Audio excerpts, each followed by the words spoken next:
महाराष्ट्र में चुनाव में धांधली के आरोपों के बीच आज दिल्ली के अंदर चुनाव आयोग और कांग्रेस पार्टी की 2 घंटे तक बैठक हुई और इस 2 घंटे की बैठक के बाद कांग्रेस पार्टी के नेताओं ने, जिसमें कपिल सिब्बल, पवन खेड़ा और तमाम कांग्रेस पार्टी के वरिष्ठ नेता इसमें शामिल थे, उन्होंने एक प्रेस कॉन्फ्रेंस की। चुनाव आयोग के बाहर ही गेट पर जो प्रेस कॉन्फ्रेंस होती है, उस प्रेस कॉन्फ्रेंस में उन्होंने बताया कि 2 घंटे तक जो बैठक चली उसमें क्या कुछ कहा गया।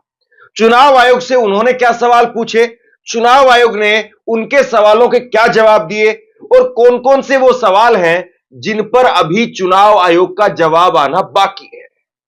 तो इस प्रेस कॉन्फ्रेंस के जरिए कांग्रेस पार्टी के नेताओं ने, जिसमें खास तौर पर कपिल सिब्बल, जो कि सुप्रीम कोर्ट से लेकर के और हर जगह पर कांग्रेस की लड़ाई लड़ने का काम करते हैं और टेक्निकल मामलों को लेकर के आसान भाषा में वो समझाने का काम करते हैं, उन्होंने जो प्रेस कॉन्फ्रेंस में कहा वो मैं आपको सुनाऊंगा। लेकिन उससे पहले स्पेसिफिक कांग्रेस पार्टी ने 4 सवाल वो सामने रखे हैं। 118 सीटों पर 25,000 से ज्यादा वोटों की बढ़ोतरी हुई है। कांग्रेस पार्टी ने पूछा है कि ये 25,000 वोटों की 118 सीटों पर बढ़ोतरी कैसे हो गई और इन 118 में से 102 सीटों पर बीजेपी कैसे जीत गई। एक और बड़ा सवाल जो पूछा गया, जो मैं लगातार आपको बता रहा हूं, 5 महीने के अंदर 47 लाख वोट बढ़े, जबकि 5 साल में 32 लाख वोट बढ़े। कांग्रेस पार्टी ने इसको लेकर के चुनाव आयोग में कहा है कि आप हमें 47 लाख लोगों का डाटा दीजिए, यानी जो वोट बढ़े हैं उन बढ़े हुए वोटों का डाटा हमें दीजिए। हमें बताइए कि जिस व्यक्ति ने अपना नया वोट कार्ड बनवाया, नया वोटर जो बना है महाराष्ट्र के अंदर, 47 लाख ऐसे वोटर जो बने हैं, उनके फॉर्म हमें दीजिए ताकि हम देख सके कि वो कौन कौन से फॉर्म है। कहीं ऐसा तो नहीं है कि एक ही आदमी ने 200 वोट एक साथ बनवा दिए, 250 वोट, 500 वोट एक साथ बनवा दिए और इसी तरीके से आंकड़ा 47 लाख तक पहुंच गया। तो कांग्रेस पार्टी की तरफ से स्पेसिफिक कुछ सवाल पूछे गए हैं। अब कांग्रेस के इन सवालों का चुनाव आयोग क्या जवाब देता है, इस बात का इंतजार है। कांग्रेस पार्टी की तरफ से कहा गया कि हमने चुनाव आयोग से बहुत विस्तृत चर्चा की है। अगर चुनाव लेवल प्लेइंग फील्ड पर न होता तो लोकतंत्र और संविधान के मूल ढांचे पर आघात होता है। हमारे जो मुख्य बिंदु थे, चुनाव आयोग को उसका डाटा जारी करना चाहिए। सवाल नंबर 1, महाराष्ट्र में बहुत बड़ी मात्रा में वोटरों की कमी हुई है। हमें इसके बूथ और निर्वाचन क्षेत्र के आधार पर डाटा चाहिए जो अभी मौजूद नहीं है। उससे पता चलेगा कि महाराष्ट्र में इतनी बड़ी संख्या में जो मतदाता कम किया गया है उसका कारण क्या है। सवाल नंबर 2, लोकसभा चुनाव और विधानसभा चुनाव के बीच में 5 महीने में करीब 47 लाख वोटरों को जोड़ा गया, इसका आधार क्या है, हमें इसका डाटा चाहिए। सवाल नंबर 3, चुनाव आयोग के खुद के दिए गए आंकड़ों के आधार पर महाराष्ट्र में शाम 5 बजे वोटर टर्नआउट 58.22% और रात को 11:30 बजे 65.02% और 2 दिन बाद में 67% बताया गया। हमें जवाब मिला है कि वोटर टर्नआउट एक अलग प्रक्रिया है और फॉर्म 17C एक अलग प्रक्रिया है। 118 ऐसे निर्वाचन क्षेत्र है जहां लोकसभा और विधानसभा चुनाव के बीच में 25,000 वोटों से ज्यादा का अंतर है, जिनमें ज्यादातर सत्तारूढ़ पार्टी की जीत हुई है। लगभग 1.5-2 घंटे बाद चली है, 1.5-2 घंटे। कई बिंदुओं पे वार्तालाप हुआ। हमने बड़े स्पष्ट रूप से हमारे बहुत गंभीर मुद्दे उनके सामने रखे। संक्षिप्त में बात यह है कि हमारा उनके सामने जाना संवैधानिक पारदर्शिता के आधार पर है। आप जानते हैं कि चुनाव समतल जमीन पे न हो तो गणतंत्र और लोकतंत्र पे आघात होता है और वो सीधा बेसिक स्ट्रक्चर, संविधान के मूल ढांचे पर आघात होता है। इसलिए हमने कहा कि पारदर्शिता, विश्वास और लोकतंत्र के इंटरेस्ट में ये वार्तालाप होना चाहिए। और इसका मुख्य बिंदु था कि जो हमारे बहुत गंभीर मुद्दे हैं उन पे आपको डेटा रिलीज करना चाहिए तथ्य देने चाहिए, उसका अवलोकन और उसका निष्कर्ष हम निकाल लेंगे।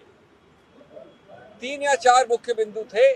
पहला था कि किस प्रकार से लाखों, बहुत बड़ी मात्रा में लोगों का, वोटर्स का घटत हुई है, कमी हुई है, डिलीशन हुआ है महाराष्ट्र में। हमने कहा है कि इसके जो पर्याप्त फॉर्म होते हैं, इसके एक तौर तरीका होता है, घर घर जाके इसको प्रमाणित करना होता है। उस प्रक्रिया के लिए हमें booth wise, polling booth wise और कॉन्स्टिट्यूंसी वाइज विस्तृत डेटा चाहिए, जो अभी अवेलेबल नहीं है। उससे मालूम पड़ेगा कि इतना बड़ा नंबर जो लोगों का डिलीशन हुआ है वो किस आधार पे हुआ है, क्यों हुआ है, कैसे हुआ है। ये हुआ बिंदु नंबर 1।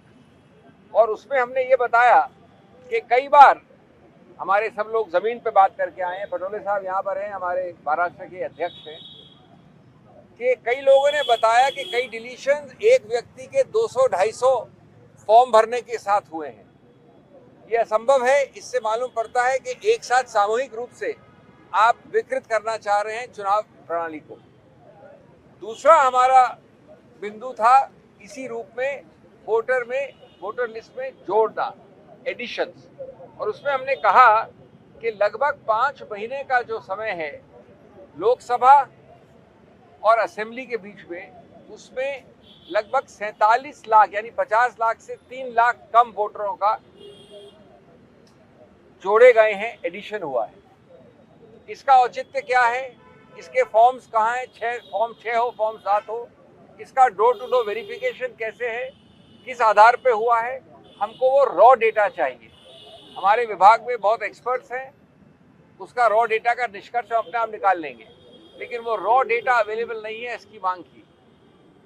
तीसरा अत्यंत महत्वपूर्ण बिंदु कि चुनाव आयोग के खुद के दिए हुए आंकड़ों के आधार पर, एक सिर्फ महाराष्ट्र का उदाहरण लिया जाए तो 3 आंकड़े आते हैं। 58.22% वोटर टर्नआउट 5 बजे, 65.02% वोटर टर्नआउट 11:15 बजे रात को, 11:30 बजे रात को, और अंतिम आंकड़ा अगले 2 दिन बाद 67% या 67 से थोड़ा ऊपर, यानी 7% लगभग का फर्क। हमको जवाब मिला, बड़ा विस्तृत रूप से बहुत सौहार्द के साथ बातचीत हुई। हमको जवाब मिला कि साहब वोटर टर्नआउट एक अलग प्रक्रिया है और जो 17C का फॉर्म है वो अलग प्रक्रिया है। लेकिन हमने उनसे इसका पुष्टिकरण मांगा है और इसके लिए रॉ डेटा मांगा है, नहीं तो ये 7% पूरा खेल चुनाव का बदल सकता है। और अंत में मेरे मित्र ने, प्रवीण जी ने कई आंकड़े दिए जो हमने रखे उनके समक्ष। वो बताते हैं कि 118 ऐसे कॉन्स्टिट्यूएंसीज हैं, 118, जहां की 25,000 या उससे ज्यादा बढ़त हुई है पोलिंग में, लोकसभा चुनाव और असेंबली चुनाव के बीच में। 118 और 25,000 की बढ़त, यानी काउंट जिन लोगों ने पोल किया, ये एक अप्राकृतिक बढ़त है, अननेचुरल है। और अधिकतर इन्हीं 118 में सत्तारूढ़ पार्टी की विजय हुई है। 118 में से 102 कॉन्स्टिट्यूएंसी। एक बिंदु बता रहा हूं, मैं संक्षिप्त में बोल रहा हूं, इस प्रकार के और कई बिंदु। ये बात सही है कि विस्तृत रूप से कई बिंदुओं का उन्होंने मौखिक रूप से हमको जवाब दिया है, समझाया है। जैसा मैंने कहा, बड़े सौहार्द और अच्छे वातावरण में ये डिस्कशन हुआ और वो हमको लिख के भी इसका स्पष्टीकरण देंगे। लेकिन हम समझते हैं कि राजनीतिक पार्टी जो देश की सबसे पुरानी और इतनी विस्तृत अलग अलग भारत के कोनों में है, उसका ये उत्तरदायित्व बनता है कि ऐसे मूल जो प्रिंसिपल्स हैं उनको आपके सामने रखा जाए, चुनाव आयोग के सामने रखा जाए। और हम आशा और विश्वास करते हैं कि जल्द से जल्द ऐसे जवाब आएंगे, ऐसे आंकड़े आएंगे जो हर प्रकार से पारदर्शिता की कसौटी को मिले और अविश्वास को हटाएं। देखिए, आसान भाषा में समझिए क्या हुआ है। कांग्रेस पार्टी सीधे तौर पर यह कह रही है कि लोकसभा चुनाव के अंदर जहां पर वोट डले थे उससे 25,000 वोट विधानसभा चुनाव में कैसे ज्यादा हो गए। मतलब जो आदमी वोट डालने के लिए लोकसभा चुनाव में नहीं आया और अब वो विधानसभा चुनाव में आ गए वोट डालने के लिए, और ऐसे 25,000 आदमी अचानक से कैसे आ गए? तो ये सवाल वाकई वाजिब है। और जो 25,000 वोटों से जहां पर ज्यादा वोटिंग हुई है, वहां पर बीजेपी जीत रही है 102 सीटों पर। 118 सीटों पर 25,000 ज्यादा वोट डले हैं। 102 सीटों पर बीजेपी कैसे जीत गई? और क्या 47 लाख जो वोट बढ़े हैं 5 महीने के अंदर, चुनाव आयोग उन वोटरों का पूरा फॉर्म वो दे पाएगा? जैसे कि अगर मेरे को अपना वोट बनवाना है या आपको अपना वोट बनवाना है, तो आप उसके लिए पूरा एक फार्म भर के देते हैं। वो फार्म के अंदर आप लगाते हैं, अपना आधार कार्ड लगाते हैं और जो दूसरे डॉक्यूमेंट हैं वो लगाते हैं, और उसके बाद में वो फार्म जो है वो आप सबमिट करते हैं। तो अब कांग्रेस पार्टी ने कहा कि 47 लाख जो नए वोटर जुड़े हैं, हमें उन 47 लाख नए वोटरों का हमें वो डाटा चाहिए। आप जिन जिन 47 लाख वोटरों ने वोट बनवाए हैं, उनका जो दस्तावेज उन्होंने लगाया, वो दस्तावेज हमें दीजिए। हम जाकर के उसको ग्राउंड पर क्रॉस चेक करेंगे कि क्या वाकई ऐसा है या नहीं है। देखिए, महाराष्ट्र चुनाव के बाद में कांग्रेस पार्टी ऐसा लग रहा है कि वाकई थोड़ी मेहनत कर रही है। वरना आमतौर पर ऐसा होता था कि आरोप लगते थे, 2-4 दिन बातें होती थी, हफ्ते 10 दिन के बाद में सब कुछ नॉर्मल हो जाता था। दूसरा मुद्दा आता था, दूसरे मुद्दे पर बातचीत शुरू हो जाती थी। लेकिन कांग्रेस पार्टी इसको लेकर के तैयारी कर रही है। कांग्रेस पार्टी के वरिष्ठ नेता इसमें जो है वो लगातार जो भी डाटा पर काम करते हैं, प्रवीण चक्रवर्ती, गुरदीप सिंह सप्पल, पवन खेड़ा या अभिषेक मनु सिंघवी, जो डाटा के जानकार लोग हैं, वो लगातार इस पर काम करते रहे। तो उन्होंने कुल मिलाकर के इस पर काम करके जो डाटा निकल करके आया है उसको इकट्ठा किया है, और इकट्ठा करके चुनाव आयोग से सीधा सवाल पूछा है। अब चुनाव आयोग उन्होंने कुछ चीजों का आज ही जैसे बता दिया, जैसे कि उन्होंने ये जो वोटर बढ़ा है इसको लेकर के उन्होंने कहा कि ये एक स्वाभाविक प्रक्रिया है। पहले ये जो वोटर टर्नआउट की जो प्रक्रिया है, वो हमारे पास में वोट आते हैं, जैसे जैसे वोट आता है वैसे वैसे वोट हम जो है वो अपडेट करते चले जाते हैं, जो वोट बाद में आते हैं वो बाद में अपडेट होते हैं। तो इस तरह से उन्होंने जवाब दिया है।